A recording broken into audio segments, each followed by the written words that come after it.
Hi, I'm Mark Eve, and this is my project on Bigfoot. What is it and where did it come from? Bigfoot is a giant ape-like creature, also known as Sasquatch from the Native American word squawk. Interest was sparked in Bigfoot in the US back in 1959 when a letter from loggers was detailing the giant footprints they were finding out in the woods. Origins for Bigfoot date back to early Native American cave paintings, as shown right here. Why is he so popular right now?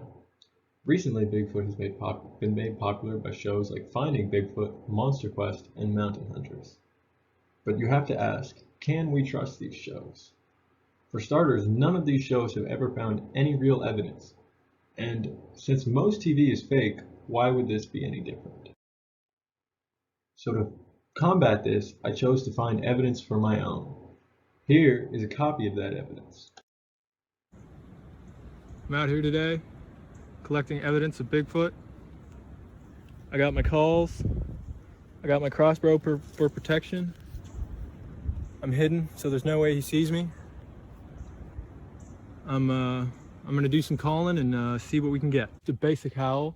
We'll give it a try and see if we get any sort of response.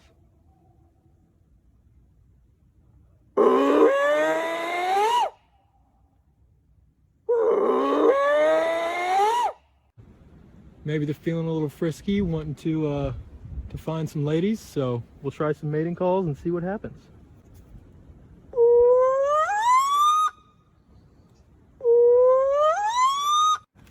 So the next thing we're going to try out here is baiting the Bigfoot.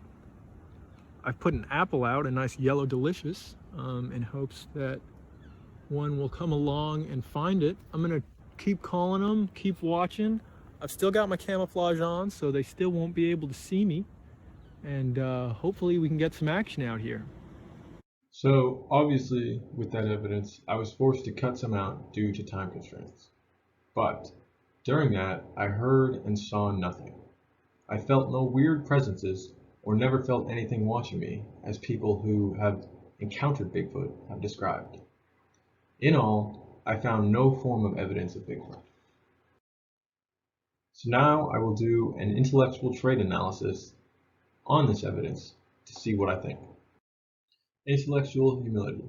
What do I really know about Bigfoot? Everything I know is all things that I've heard or been told from someone else. I have never seen nor heard of Bigfoot for myself. Intellectual courage. Why do I have the beliefs on Bigfoot? When I think about the beliefs that I hold and deeply think about them, I can see that everything I know is from someone else. And as I previously mentioned, nothing I have on Bigfoot has come from my own thinking. Intellectual empathy. How do others approach this topic? Now, most people, when they hear about Bigfoot, instantly brush it aside as ridiculous and outlandish. And why is this? It's really because there's no real facts on Bigfoot. So if I'm to critically think about this, I should really consider the facts that there's nothing there. Intellectual autonomy. Do I just follow the beliefs of others?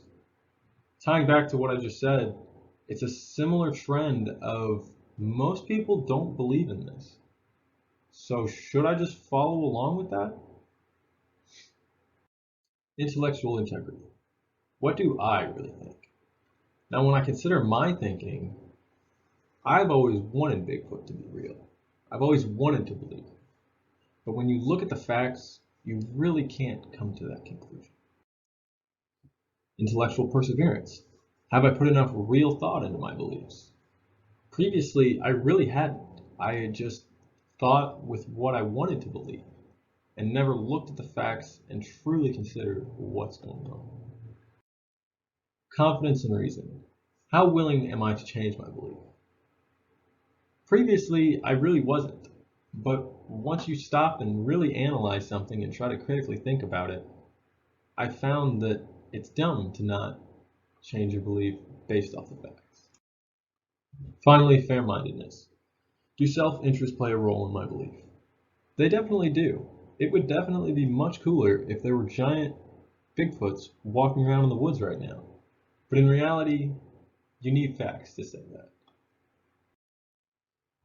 In conclusion, I have come to the conclusion that Bigfoot does not exist.